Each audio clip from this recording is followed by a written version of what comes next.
Siyempre, our topic for this morning is all about obedience pa rin. Na. Sa ating introduction, nakikita nyo ba? Yan, no? Have you ever been hopelessly unproductive and unsuccessful at something? Meron ba kayong mga bagay na talagang na-experience, no?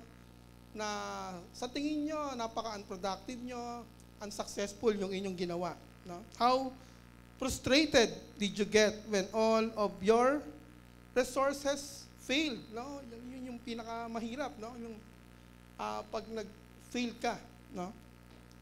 Sa atin naman, some of you have gotten extremely frustrated, no? Playing the dating game or maybe not playing the dating game. For others of you, attempting to have children has proven stressful. Si Angie, halos mapatid na yung litid eh. Dadalawa lang yung anak namin eh. No? Yung isa, special child. Yung isa, super kulit naman.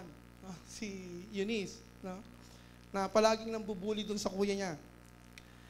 For others, having children has proven challenging. No? Yung mga magulang na very challenging yung pagkapalaki sa anak. Kasi talagang ngayon, no? Talagang parang lumalabas na yung biblical term ng Bible na in the last days, yung mga bata nawawala na ng respeto sa kanilang mga magulang o sa mga matatanda, no?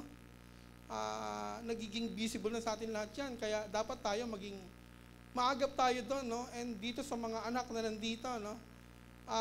Hindi man ito yung topic natin, nahapiawan na natin na kailangan nating irespeto yung ating magulang. Regardless kung anong magulang, meron tayo no I don't know kung bakit ganito yung magulang natin o hindi. Pero ang sinasabi ng Lord, honor your parents, no? At merong kasunod na sinabi, no? Talagang you are fully blessed. Pag hindi mo in-honor, curse ang mangyayari sa'yo. No? That's Biblia naman ang nagsasabi niyan eh. What you sow is what you reap. Kung hindi ka marunong rumispeto sa magulang mo, paano ka rin rirespetuhin ng mga anak mo pag nagkaanak ka na? Di ba? So, parang chain yan eh. Di ba? So, yun yung pinamahirap, no? Yung iba, merong karir na nawawala, no? Nawawala ng trabaho, nawawala yung karir, no? And maybe yung iba sa school, no? Na nag-fail, bumabagsak, no? Hindi natin nakukuha yung talagang ina-aspire natin. Some of you have had to stand up for your conviction. And, syempre, it will cost us, no? It will cost you. It will cost me, it will cost all of us, no?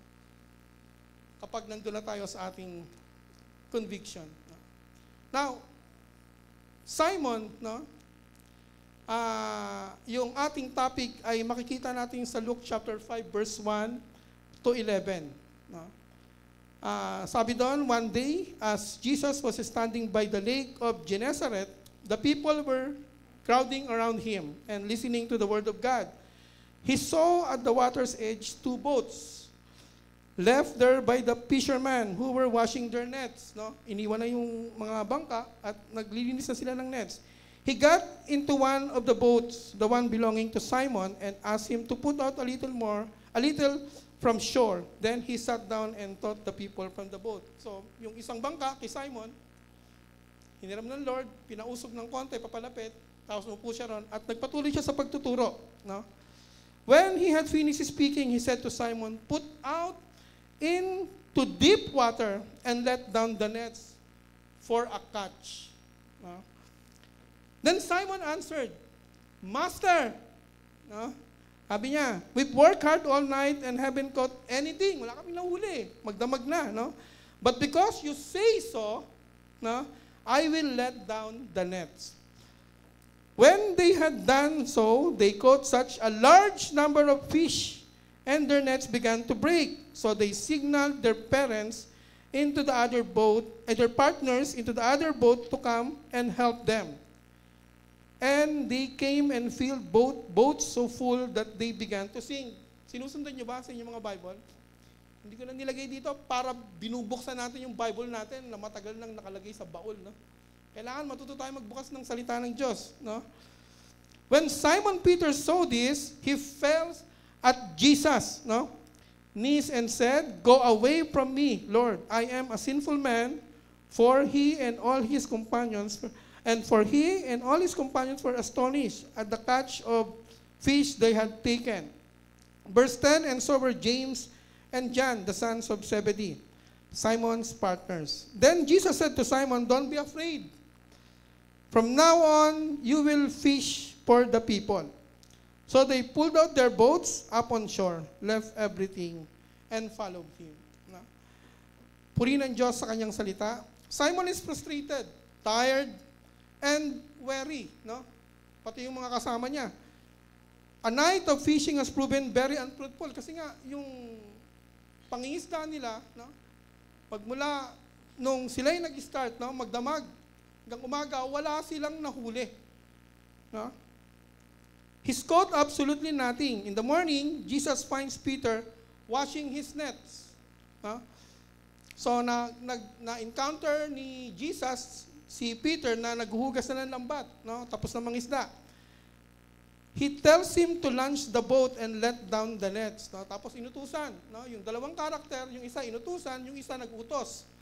No? A great encounter. No? Yung, kung makikita natin dito, yung rabbi or teacher, no?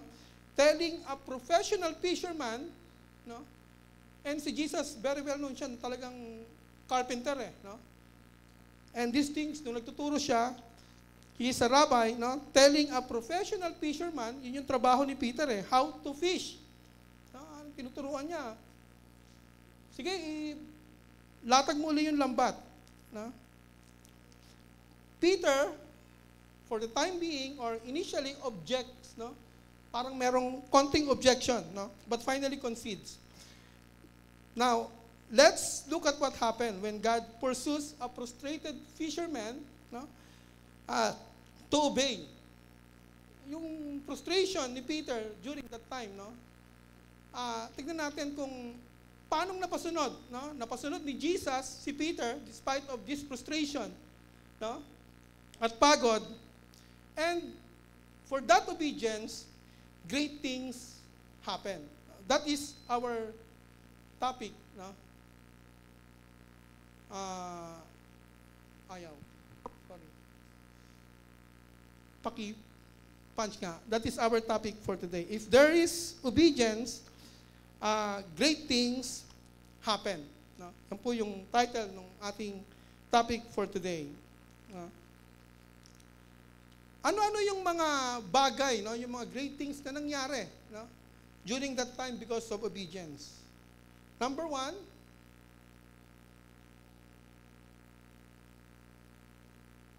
wala. Ano nga, G-Joy? Sa next slide. Number one, if there is obedience, no, there is belief.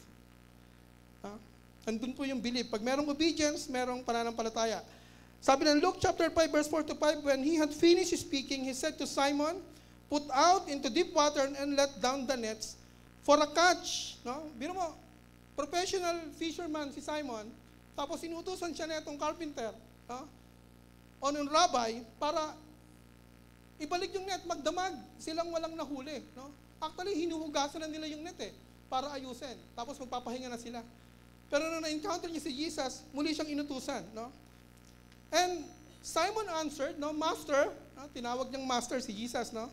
We've worked hard all night and haven't caught anything. No? Parang merong objection, no? For the time being. Pero hindi, dito kasi, kaya ito nasulat, pinapakita rito na talagang sa galing nilang mamalakaya o mangisda, wala silang nahuli.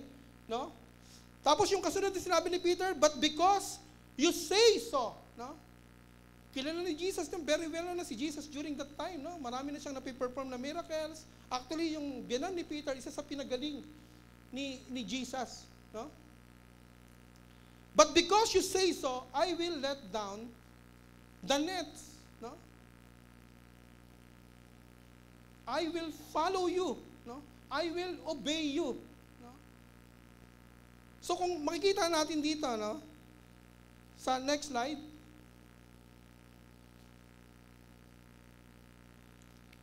if there is obedience, no, there is belief or the faith is present, He believed in His word. Kung makikita natin in 2 Thessalonians chapter 2 verse 13, no? Kaya nag-follow si Peter, no? Narinig niya yung nagsasalita. Si Jesus, marami na siyang nababalitaan, no? And na-witness niya na pinagaling nito yung kanyang biyanan at marami pang bagay na, no? And during that time, nung nangangaral si Jesus, nag-i-start na magkaroon ng conviction si Peter, no? And nakikita natin yung salita niya, no? Yung salita ng Panginoon, naniwala si Peter. That's why hinulog niya muli yung lambat. Kahit naman tayo noon, nung hindi pa natin kilala si Jesus, hindi tayo naniniwala. No? Kilala natin si Jesus, yes, pero personally, no, hindi tayo nagbabasa ng Bible, wala tayong ibang knowledge sa Kanya, maliban siya ay ipinako sa krus na napapanood natin sa TV. Pero nung na-encounter natin si Jesus, no, nung na-encounter natin siya, nung nabasa natin yung tungkol sa Kanya, nagkaroon tayo ng conviction, mas lalo natin siyang nakilala. That's why, dahil naniwala tayo sa Kanyang salita. And another thing is, Peter believed in His power. Alam niya na merong kapangyarihan yung nagsasalita. No? Matthew 19 verse 26, ano man yung imposible sa tao, hindi imposible sa Diyos. No? Kahit na magdamag kaming nahuli, dahil sinabi ng taong ito na merong kapangyarihan, na merong authority, na ihuhulog ko yung lambat, ihuhulog ko. Susunod ako. Walang alanganin, no? Kahit na nililinis na, isasampay na nga. So may time sa buhay natin na napuprostrate tayo, tapos kinukonvict pa rin tayo ng Panginoon na hindi. Sumunod ka lang sa ipinagagawa ko sa iyo. Huwag kang matakot. Aalalayan kita. No? Basta gawin mo lang kung ano yung sinasabi ko. Pag sumunod ka, great things happen. So si Peter, naniwala siya dun sa salita ng Panginoon at naniwala siya sa kapangyarihan nung nagsasabi, which is si Jesus. No? And another thing is, naniwala siya dun sa promise ng Panginoon. No? Hebrews chapter 10 verse 23. No? Yung mga promises ng Lord napakarami. At hindi natin kailangang bitawan. No? Ano man yung ating pinagdadaanan, dumadaan ka man sa pagsubok, dumadaan ka man kahit na sa pagpapala, no? Lalo na pag nandun ka sa in times of blessing, lalong hindi mo dapat kaliligtaan, no? Yung mga pangako ng Panginoon, hindi lang to kapag may problema ka, inaalala mo yung pangako ng Lord. No? Dapat lagi mo siyang inaalala. Lagi mong inaalala o binabasa yung kanyang salita, lagi mong inaalala yung kanyang kapangyarihan, regardless kung anong season nandun ka. No? Lagi mong inaalala yung kanyang mga pangako. Kasi hindi naman hanggat buhay tayo rito. No? Hindi laging nandun ka sa successful period. No? Maliban na lang kung puro obedience yung ginagawa mo. Kasi yun naman talaga yung susi ng success. No? Yung obedience. Huwag ka na maghanap ng ibang libro. Huwag ka nang umattend ng kahit na anong seminar. No? Bible ang basahin mo. Obedience is the key to successful life. Kahit na anong gawin mo. No? Pagpapalain ka ng Panginoon. Kahit na ano. No? So, if there is obedience, there is belief. No? Na-develop kay Peter. Just like us. No? When we start believing His word, when we start believing His power, when we start believing His promises, no? Nung nalaman natin yung salita ng Diyos, nag-develop ng pananampalataya sa atin. At natuto tayong sumunod, no? To accept Jesus Christ as our Lord and Savior. Number 2,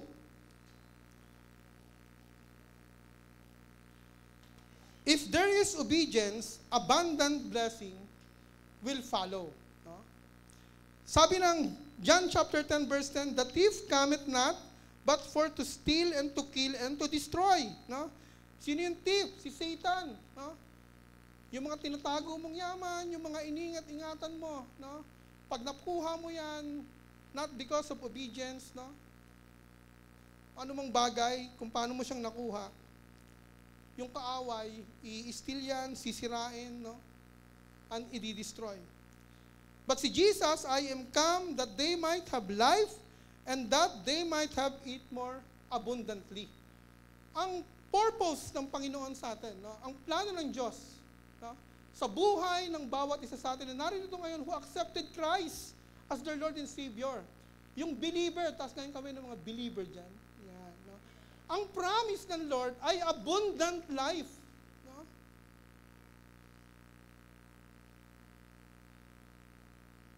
Kung sa tingin mo, hindi ka pinagpapala, feeling mo lang yon. Kung sa tingin mo, mahirap ka, feeling mo lang. Kasi ang tawag nga sa atin sa Proverbs chapter 3, verse 9 to 10, no? Bahaginan niyo ko ng inyong kayamanan. So ibig sabihin, ang tawag sa iyo ng Lord, mayaman ka. Kasi hinihingi niya na bahaginan mo siya ng iyong kayamanan. No? Abundant blessing. No? Yun ang gustong-gusto ng Panginoon sa atin. Yung iba may be against dito, pero hindi. No? Hindi masamang umasenso sa buhay. Lalo na pag nakuha mo yan through your obedience. No? In Luke chapter 5, verse 6 to 7, no? Tingnan natin. When they had done so, no? Nung sinunod ni Peter, because of that obedience, na hinulog niya muli, no? Yung lambat, sabi rito sa Luke chapter 5, verse 6, no? They caught such a large number of fish that their nets began to break. No? Magdamag silang ng isda, wala silang nahuli. Dito, minuto lang, inutos ng Lord, sinunod, paghagis na ganyan, hindi na nila halos mahila yung lambat nila. Halos mawasak yung lambat, sabi rito. Hindi ako nagsabi si Lord dito, sabi. Verse 6, no? And their nets began to break. At hindi lang yan, sa 7. So they signaled their partners, tinawag pa ulit yung partners nila, in the other boat to come and help them. No? Shinare nila. And they came and filled boats so full. No? So full. Abundant blessing that they began to sink. No? Punta ka sa bahay ni Brother Carlo, 3 palapag yun. Parang lumulubog unti-unti sa sobrang blessing. No? Tingnan ko yung bahay nila kailangan mong kumuha ng pag i-inspect ng soil kasi parang lumulubog na sa blessing yung no? So, matindi, no? Dahil sa pagsunod ni Peter, meron silang blessing. If there is obedience, abundant blessing will follow. No? Sa ayaw at sa gusto mo, no? Ikaw na yung hihinto, unstoppable yan hanggat sumusunod ka. Why? Tignan nyo Next slide. If there is obedience, abundant blessing will follow. Continuous obedience was followed by unstoppable blessing. Hanggat natututo ka o marunong kang sumunod, the blessing is unstoppable. No?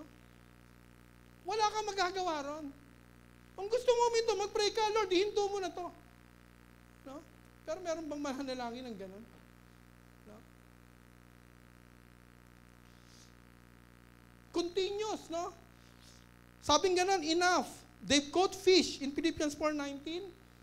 God supply all our needs according to His riches and glory. Yung una, nung pagkakahuli nila, sinupply na yung pangangailangan nila. At hindi lang yun ang sinupply. It is more than enough. They caught such a large number of fish that their nets began to break. Bakit? Sabi ng 2 Corinthians chapter 9, verse 8, pagpapalain ka ng Diyos ng higit dun sa pangangailangan mo upang magamit mo sa pagkawang gawa naman, pagtulong naman sa iba. No? Kaya tingnan niyo yung ginawa nila. No? Tinawag nila yung ibang mga kasamahan nila. No? After that, no, shinare nila yung blessing, no? Lalo pa silang pinagpala, much more than enough dun sa mga nahuli nila. They filled both boats so full na halos lumubog. No? Yung bangka mo, yung bank account mo, no? Totoo yan, no? Bakit? Si Lord na nagsabi, hindi naman ako No? Nakita niyo yung nangyari kay Peter because of that obedience? Yung frustration niya, pinush ng God, no? To convert into obedience, and these things happen. No? Nagkaroon siya ng belief, nagkaroon siya ng abundant blessing. At yun yung gustong-gusto ng Lord sa atin. Huwag kayong maniwala doon sa nagtuturo na, hindi, dapat pag Kristiyano ka, yung buhay mo ganito lang, dapat. Kaya dapat lahat ng pera mo, binibigyan mo sa church. Hindi masamang magbigay sa church, no? Kasi hindi yung sinasabi ng Lord, dapat i-honor natin, no? Isa yan sa pinaka-importanting teaching at pinaka-importanting part ng our obedience. Yung pagbibigay ng ating mga kaloob. But kailangan din maging visible yung abundant blessing sa bawat buhay natin. Yun yung sinasabi ng Deuteronomy chapter 12. Pag nabasa nyo, basahin nyo, no? Verse 1 hanggang 14. No? Ano yung mga pangako ng Panginoon doon? If you obey, no? Hindi ka mangungutang, kundi magpapautang ka. No? Kapag sumusunod ka sa Lord.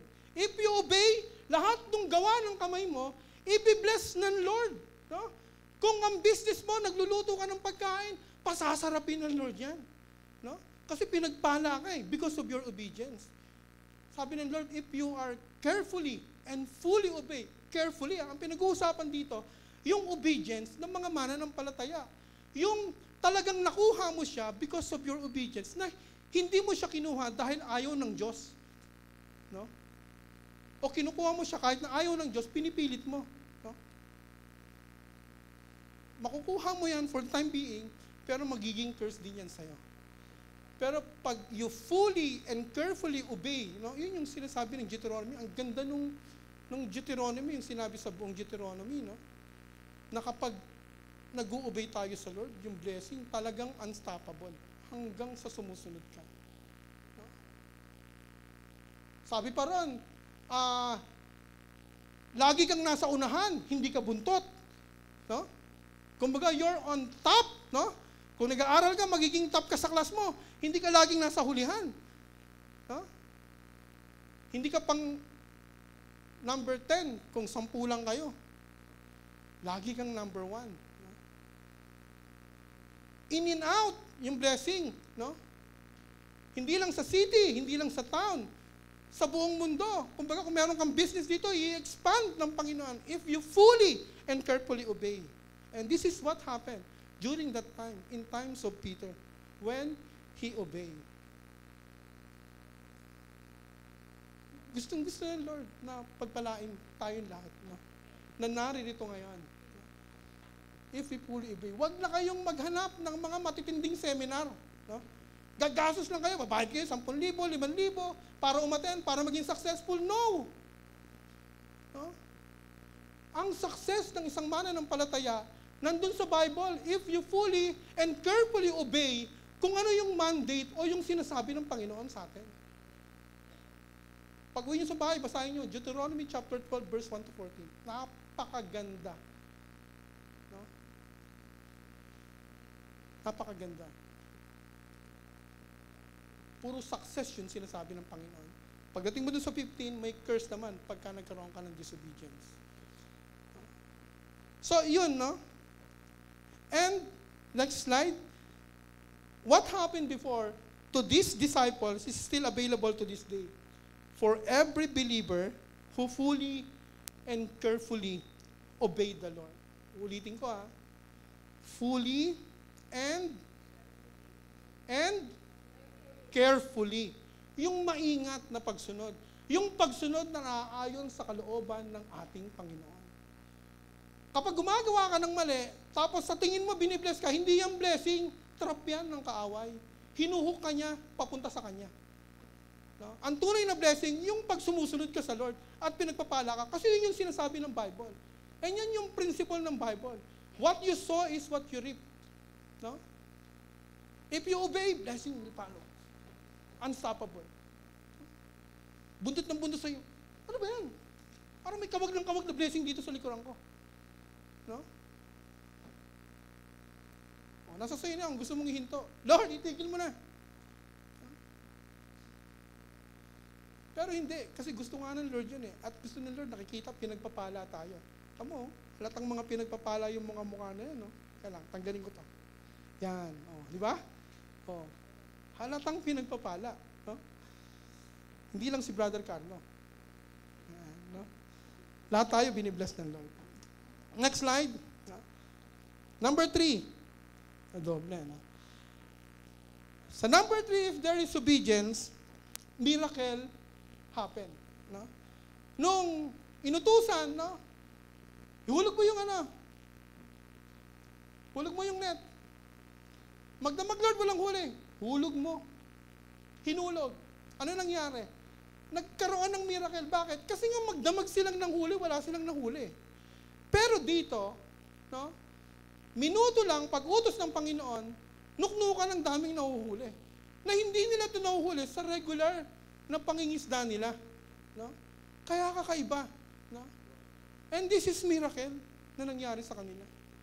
Miraculous catching of fish during that time. No? Gusto niyo bang makita yung miracle ng Panginoon na mangyari sa buhay niya? Who wants to experience the miracle of God? Raise your hand. Man, huh? Oh. Mamaya, pray tayo. Huh? At makikita nyo yung miracle ng Panginoon sa inyong buhay. Kapag tayo ay sumusunod. When we obey, no?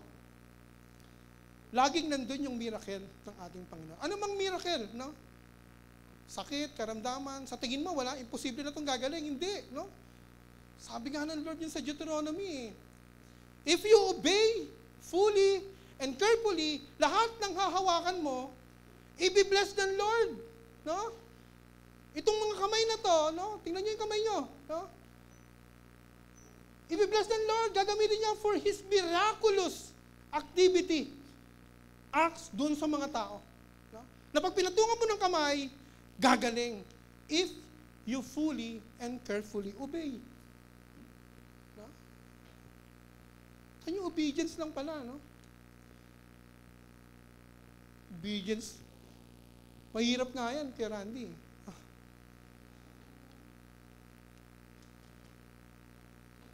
Amen? Amen? Yan. Alam ko, tulog na tayo eh.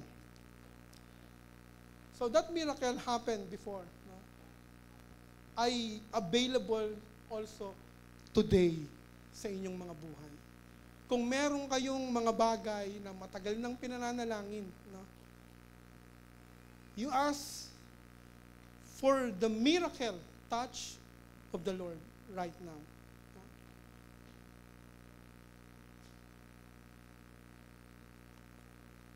Number 4, if there is obedience, there is repentance and salvation. No? Ito, napakaganda nung sinabi rito. Sabi rito sa Luke chapter 5 verse 8, nung nakita, na-witness ni Simon, na-experience niya yung miracle, na-experience niya yung abundant blessing, na-experience niya yung faith na nagmumula sa Lord, no? Nagkaroon siya ng conviction. Tumindi yung kanyang conviction. No? Because of his obedience, no?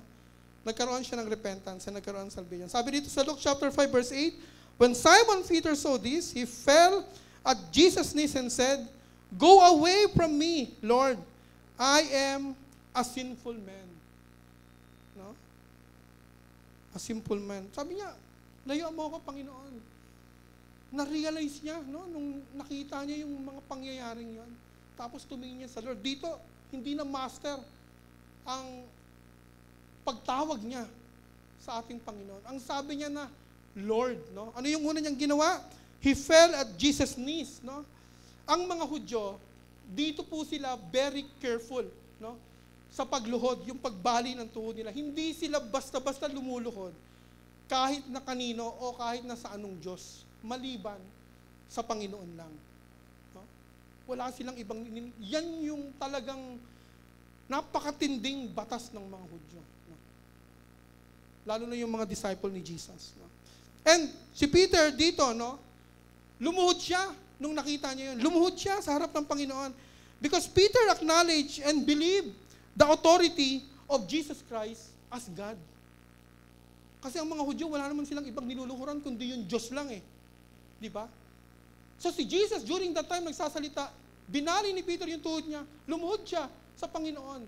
He claimed, he acknowledged that Jesus Christ, no, is God.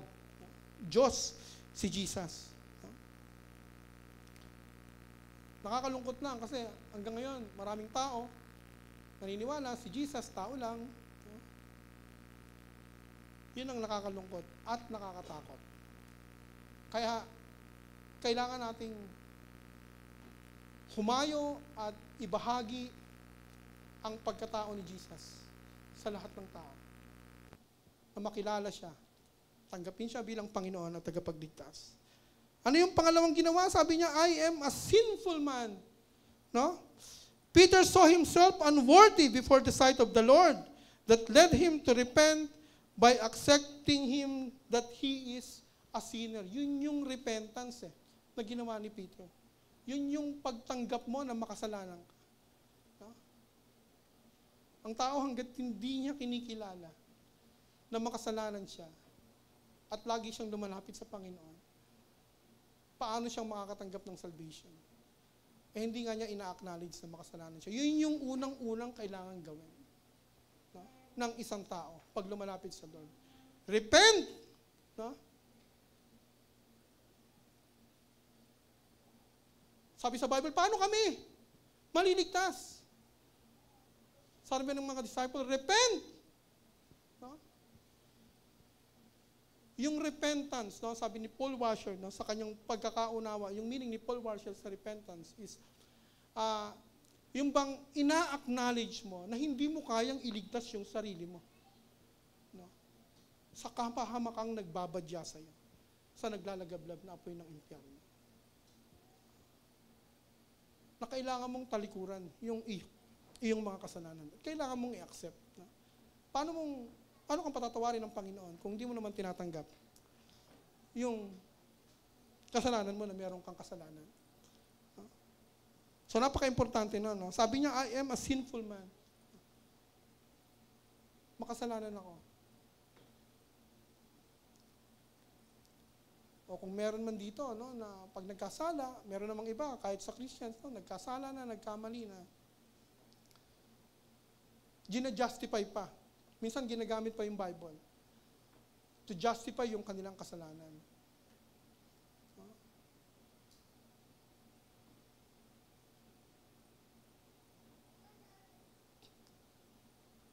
Hindi, ayokong irespeto yung mga magulang ko kasi hindi naman sila karespeto. Hindi, ayokong irespeto yung teacher ko kasi hindi naman siya karespeto.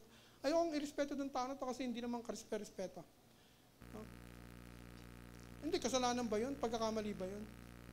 No?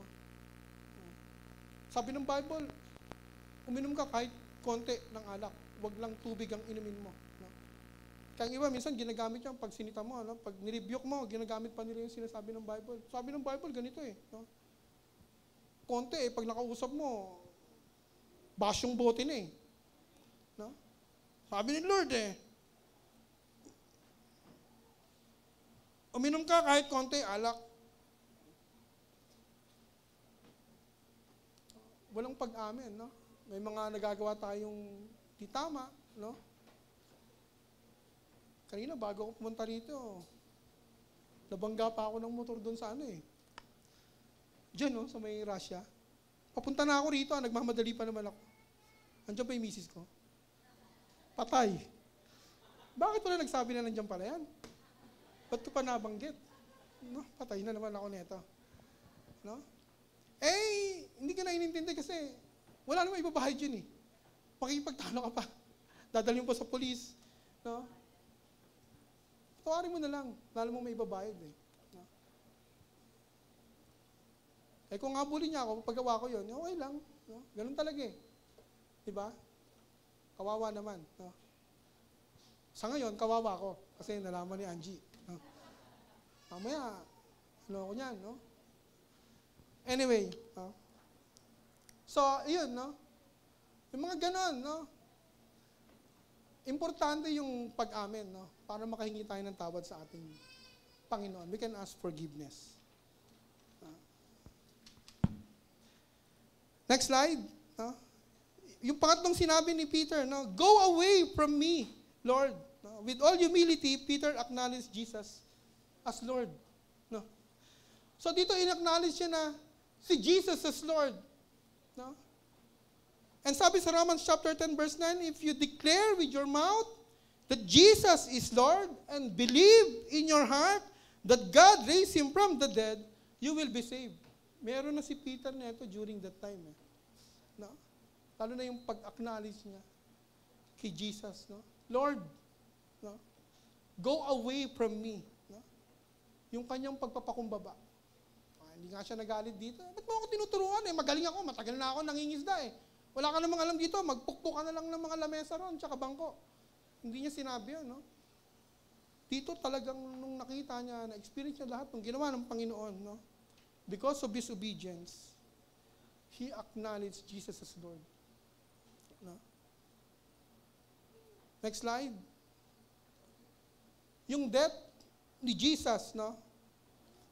In exchange of his obedience, gave us the victory over death. No? Si Peter, nakita natin yung ginawa. No? Dito si Jesus pa rin yung kumilos sa buhay ni Peter to lead him into repentance at yung salvation na makuha ni Peter. So si Jesus, no? Yung kamatayan na sinasabi dito sa Romans chapter 10 verse 9 that God raised him from the dead, no? Yung death ni Jesus in exchange of his obedience, no? Gave us the victory over death. Yung pagsunod ni Jesus, no? Yun ang naging cause nun yung kanyang kamatayan. Na nagbigay naman sa atin ng victory over death. Over sickness, no? Over bondage of sin, and in any kind of problem that we have, and we will experience in the future, lahat yan na pagtagumpayan na ng Panginoon. Kaya nga tayong lahat ay tagumpay na dyan because of Jesus' obedience. Amen po ba? So kung ano man yung nararanasan nyo ngayon, no? Sabihin mo sa katabi mo, victorious ka. Sabihin mo nga, victorious ka. Ano man yung problema mo, sabihin mo, victorious ka. We are more than conquerors. No? Sabi ng Lord. No? Paborito ko to, kaya lagi ko nababanggit Wala na kasing hihigit dun sa conqueror. Pero dito yung Lord ang nagsabi, more than pa tayo dun sa conqueror. No? Tingnan nyo in Luke chapter 22 verse 42, sabi ni Jesus dito, Father, if you are willing, take this cup from me, yet not my will, but yours be done. No? Si Jesus during that time, alam niya yung mangyayari. No? Grabe yung agony, yung pain, no? Nai-endure niya kapag natuloy ito. No? Pero sabi niya, hindi dapat yung kalooban ko yung masunod, kundi yung kalooban mo. Ang dapat na susundin ko. No? He was betrayed, no? Binenta siya ni Judas. No? Buti dito, wala niyan. No? He was deserted. No? Iniwan siya ng kanyang mga alagad during that time. He was false accused. No? Inakusahan siya ng kung ano-anong mga kamalian. Spat upon and beat up. Dinuroan siya sa mukha, binugbog. No? Nung hinuli pa lang siya, binubugbog na siya Rejected. No? Scarred siya, pinagpalit siya dun kay Barabas. No? Hanggang sa dinala siya dun sa mga kawal para hagupitin. No? Mocked. No? And died on the cross. Yun yung suffering na in-endure ni Jesus, no? Na naging cause ng kanyang obedience. No? Next slide. Jesus as the Son of the living God, no? Has great life doon sa heaven. Sarap ng buhay niyan Nasa langit. No? Anak ng Diyos. No? Co-equal ng Diyos. No? God the Son. Nasa langit, sarap ng buhay. Tapos bumaba, sumunod. Kung ano yung purpose ng pagbaba niya. No? Para saan? Para tubusin tayo sa lahat ng ating mga kasalanan. No?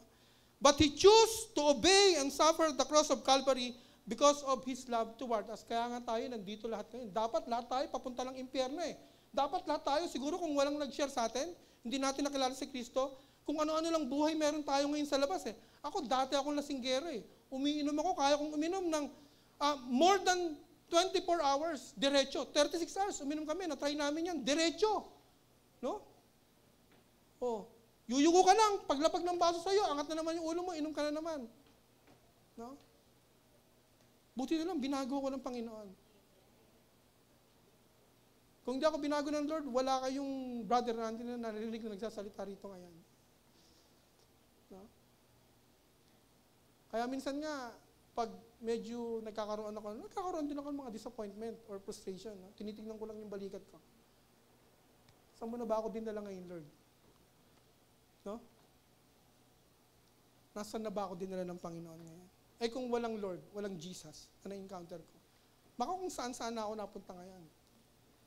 Baka hindi ko napangasawa yung pinakamagandang babae sa balat ng lupa.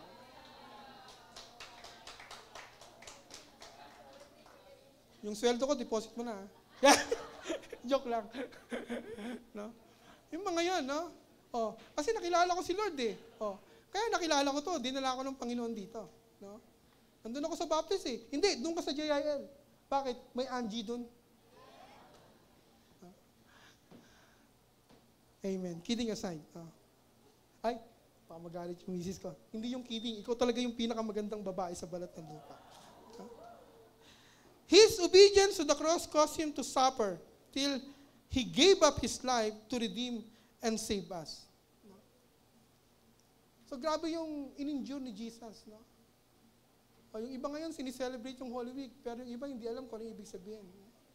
Ang ibig sabihin yan, inaalala lang natin, hindi totoo O baka may naniniwala pa sa inyo na every year namamatay si Jesus. Gawa tayo ng ganito kasi patay naman yung Lord. Patay ang Diyos. Hindi po namamatay ang Diyos. No? Ang purpose nung kanyang crucifixion, hindi rin siya pinatay. Ibinigay niya yung kanyang buhay sa krus, sabi ng John chapter 10. Think verse 18. No? Willingly gave His life to save us and redeem us. No? Yan ang katotohanan. No? Kaya hindi totoo yung every year, pag Holy Week, namamatay si Jesus, Biyernes, alas 3. Hindi po. No? Hindi totoo yan. Buhay na buhay ang Diyos. Kitang-kita tayo. No? Baka yung iba, hindi mo na ako mananalangin kasi wala namang makakarinig. Hindi po. No? Buhay ang ating Panginoon. So yung ginawa ng Panginoon, yung endurance, no, na ginawa niya dun sa cross of Calvary, wag nating sayangin, no? So let's not waste it, no, but honor it with our obedience to God. Yung ngayong Holy Week, no, kung talagang inaalala mo yung ginawa ng Panginoon sa krus ng Kalbaryo, no, in honor for that, ipakita mo yung obedience mo sa ating Panginoon. Kasi pinakita na ng Lord yan sa atin. Kaya nga tayo nandito lahat ngayon. Palakpakan nga natin yung ating Panginoon. Sa mga ngayon lang nakakilala sa Lord, no, if salvation, next slide, is available until now for anyone who repent and obey the Lord to accept Him as His Lord and Savior. Huwag nating sayangin yung pagkakataon. Maaaring kung hindi mo pa nakikilala yung Panginoon, hindi mo pa siya tinatanggap bilang Panginoon at tagapagligtas, ngayon po yung time na yon. No? Ito na po yung oras. No? Para makilala mo yung ating Panginoon. Hindi aksidente na dinala ka rito. No? And, siyempre, no, sayang naman kung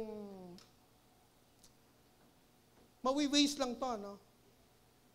Mga kamandaragat, no? Lahat tayo dito, fishers of men. Walang hindi. No? Lahat tayo tinawag ng Panginoon para mamalakaya. No? Huwag natin sayangin itong ginawa ng Lord. Ibahagi natin sa iba.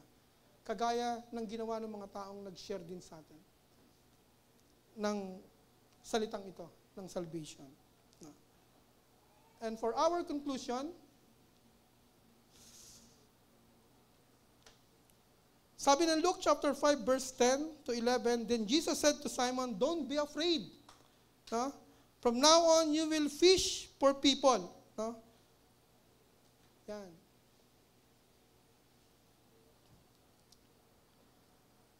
So they pulled their boats up on shore, left everything, and followed Him. No?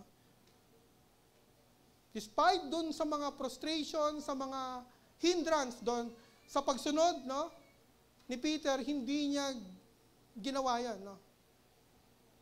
Talagang sumunod pa rin siya. No? Malamang tayo rin, nakaka-experience tayo ng mga hindrance, no, doon sa ating pagsunod sa ating Panginoon. Pero hindi tayo dapat matinag. Kapag nakakaramdam tayo na parang may nag-hold sa atin para sumunod sa Lord, no? Ang Panginoon lagi naman tayong pinupush para sumunod sa Kanya, para maranasan natin yung mga great things na gusto ng Panginoon sa ating buhay. Magandang ministerial dito, gantimpala. Tama? Sinabi na, no? Praise God. No? There was great revival happened to Peter and his companions back then when they start to obey. No?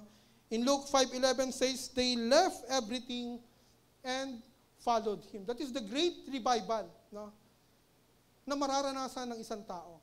Yung absolute obedience. No? Nagkaroon ng revival, no? Talagang yung blessing, kung ano man yung nakita nila, pati yung blessing na binigay sa kanila ng Panginoon, iniwan nila ron. Tapos anong ginawa nila? Sumunod kay Jesus. No? Sabi ng Lord sa kanila, gagawin ko kayong fishers of men. No? Hindi na isda. No? As we see, when Peter started to obey, he experienced great things happen in his life. Let's not forget the blessing when they caught large amount of fish due to his obedience, but all these things were left by Peter and followed Jesus. Peter chose to follow God instead to stay behind to his possession and became a fishers of men.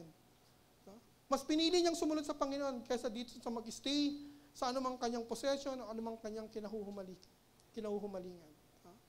Si Satan niya nang gusto. No? Mag-concentrate tayo sa blessing, hindi dun sa nag-bless.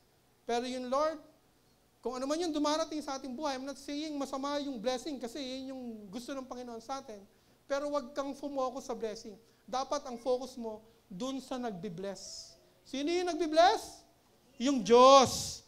Si Jesus. No? Amen. Peter chose to follow God instead to stay behind to his possession and became a fishers of men. Now, the question is, how about you? How about us? No? Are you willing to obey God even if you are in a situation that you don't like or situation is not according to your wishes? No? Susunod ka pa rin ba sa Panginoon, kagaya ni Peter, na kahit na yung buhay mo, hindi umaayon dun sa gusto mo at hindi nasa masayang pagkakataon. No?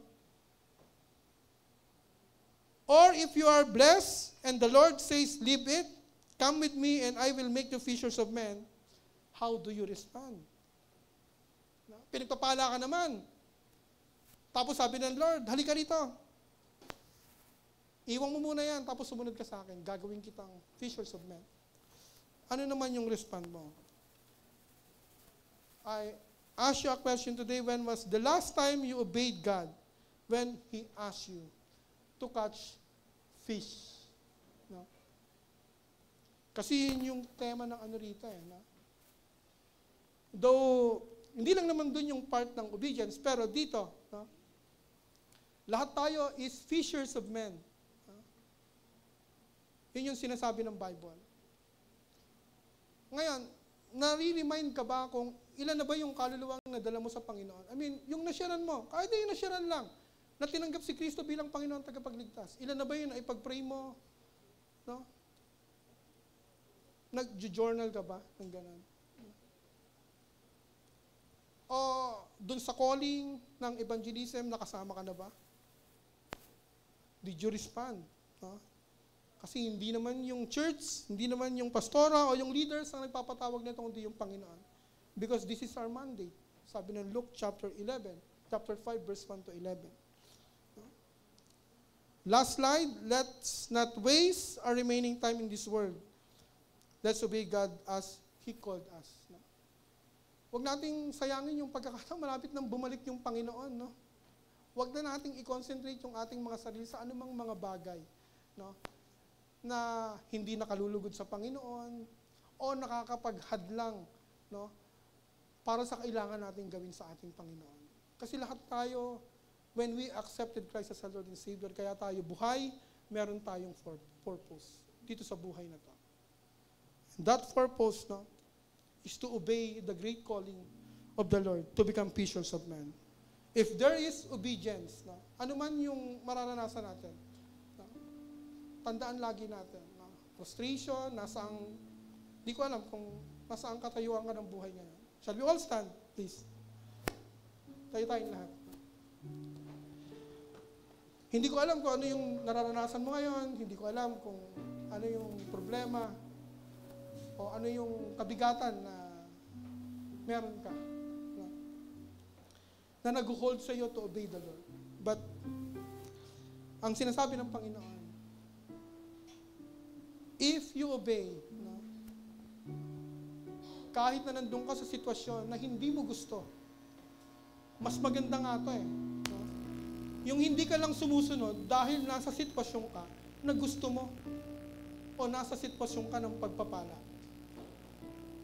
Pero kapag nasa sitwasyon ka ng hindi mo gusto o punong-puno ka ng problema, parang hindi pa natatapos yung isa, nandito na naman tong isa.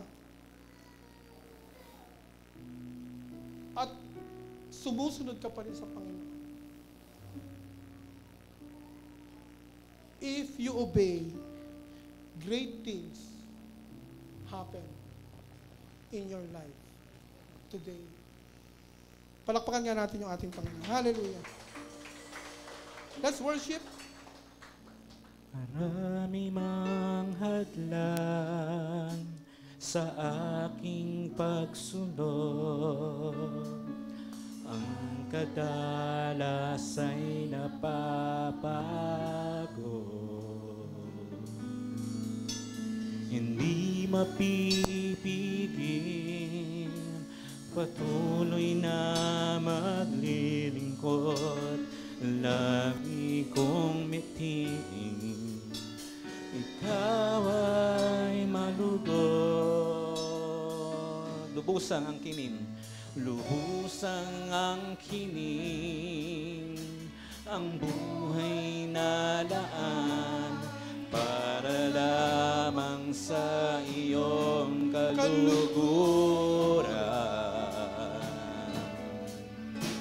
Hindi man kita kayang higitan, laging susubukan ibigay sa iyo ang pinakamainam. Buong kagalakan, ikaw ay aking paglilingkuran. Nahihirapan man, kahit pa nasusugatan, kasangkapanin mo, ikaw ang tunay na may-ari ng buhay na ito. Ano mang danasin ko, basta't ikaw, Jesus, ikaw ang gantimpala. Awitin natin muli from the top. Marami mang hadlang sa aming pagsunod, ang kadalas ay napapago. Hindi mapipigil, patuloy na maglilingkod, laging kong mithiin, ikaw ay malugod. Buong kagalakan, ikaw ay aking paglilingkuran. Nahihirapan man, kahit pa nasusugatan, kasangkapanin mo, ikaw ang tunay na may-ari ng buhay na ito. Ano mang danasin ko, basta ikaw, Jesus, ikaw ang gantimpala. Buong kagalakan, ikaw ay aking paglilingkuran. Nahihirapan man, kahit pa nasusugatan, kasangkapanin mo, ikaw ang tunay na may-ari ng buhay nararanasin ko basta't ikaw, Jesus, ikaw ang gantimpala ko.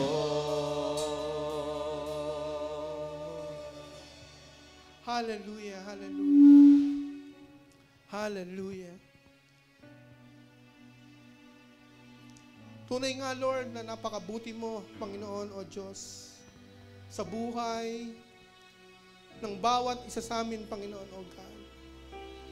Bagamat kami ay hindi karapat-dapat sa iyong biyaya, Panginoon o Diyos. Minarapat mo dahil sa iyong ginawa sa krus ng Kalbaryo 2,000 years ago, Panginoon o God.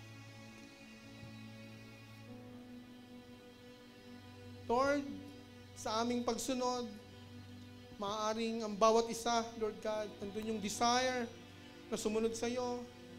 Ngunit maraming mga hadlang, Panginoon, sa aming mga buhay, Lord God. Kaya kami nag-feel to obey you, Lord. Kaya po't ngayong umagang ito, Panginoon o Diyos, we surrender to you, Lord God, anuman yung mga hindrance, Panginoon o Lord God. Bunutin mo sa bawat anak mo na naririto ngayon, Panginoon o Diyos. Anumang mga hadlang, Panginoon, sa bawat pagsunod, Lord God, ng bawat isa sa amin, Lord God, sa umagang ito, ay patuloy naming pinabubunot sa iyo, ay sinusurrender namin sa iyo, O God. In the name of Jesus. In the name of Jesus. Tulungan mo kami, Panginoon o Lord God, na sumunod sa iyo anuman ang kalagayan, Lord God, sa aming buhay, Panginoon. Anuman yung aming nararanasan, anuman yung aming mararanasan, Panginoon o Diyos. Sapagkat habang kami narito, hindi kami makakaiwas, Panginoon. Marami kaming mga kabigatan. Yung iba rito, Panginoon, iba-iba, mas may mabigat pa na problema, Lord God. Tulungan mo ang bawat isa, Panginoon o Diyos,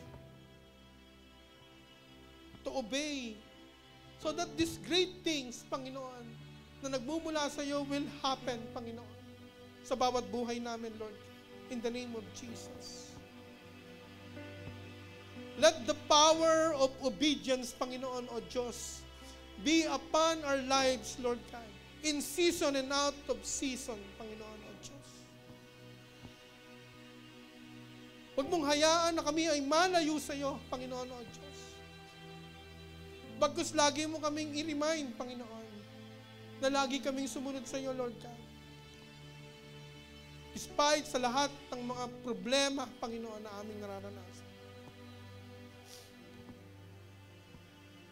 Huwag mo kaming pababayaan, Panginoon o Diyos, sa araw-araw ng aming mga buhay, anuman yung aming sasabihin, anuman yung aming gagawin, yung ikikilos namin, sa harapan man o yung ng mga tao may nakakakita man o wala, ay yun lamang mga bagay na nakalulugod sa iyo, Panginoon o Lord God. In the name of Jesus. Ilayo mo ang aming mga dila, Panginoon, sa mga salitang hindi ka nais-nais at kalugod-lugod sa iyong pandinig, Panginoon o Diyos. In the name of Jesus. Ilayo mo ang gawa ng aming mga kamay sa anumang gawang hindi tama, Panginoon o Diyos, na makakasakit sa iyong puso, Panginoon o God, in the name of Jesus. Proteksyonan mo, Panginoon, balutin mo ng iyong banal na dugo ang aming isip, ang aming puso, Panginoon, na ang lahat lamang ng aming mga iisipin ay yun lamang makalangit, Panginoon o Diyos, na siyang makakatulong sa aming buhay. Ang aming puso ay likhaan mo ng pusong masunurin, Panginoon o Diyos. A heart of a servant, a faithful servant to you, Lord God. In the name of Jesus. Hallelujah. Lord, sa aming kalagitnaan, sino mang nakakaranas, Panginoon o Diyos, ng anumang uri ng sakit, karamdaman, Panginoon, let your miracle healing flow upon them right now, O Lord God. In Jesus' name. In Jesus' name. In Jesus' name. Let your abundant blessing, Panginoon, ay umulan sa aming kalagitnaan ngayong umagang ito, lalo na po dun sa mga nangangailangan, O God, in the name of Jesus. We claim your promise, Panginoon, in Philippians 4:19, that you will supply all our needs according to your riches and glory, Lord God. That blessing you gave to Peter, that blessing you showed to Peter, Panginoon o Diyos, ay maranasan ng bawat isa na naririto ngayon, Panginoon. Pagpalain mo ang bawat isa sa lahat ng kanilang mga pangangailangan, Panginoon. Ano man ito, O God, buksan mo ang durungawan ng langit, Panginoon, O God.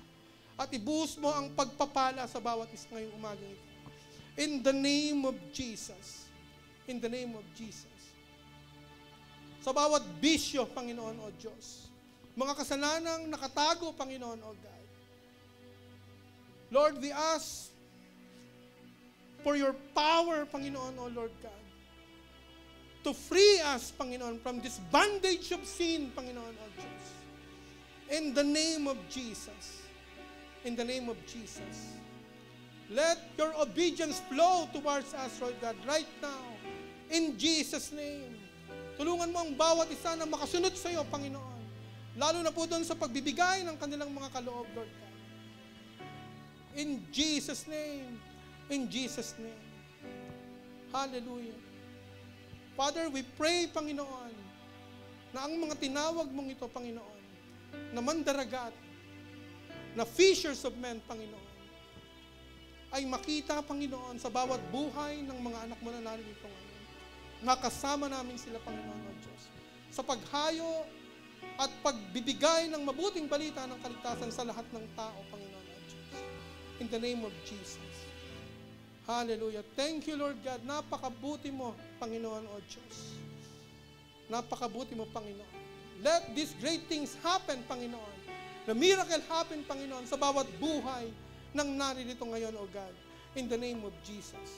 Sa bawat pamilya, Panginoon, maghari ang inyong kapayapaan, maghari ang inyong pag-ibig. Ayusin mo ang relasyon ng magulang sa anak. Ayusin mo ang relasyon ng magkakapatid, Panginoon. Ayusin mo ang relasyon ng mag-asawa, Lord God. I-bind mo ng iyong pag-ibig ang buong family, Panginoon, O God. Magkaroon ng unity in Christ, Lord, O God. In the name of Jesus. In the name of Jesus.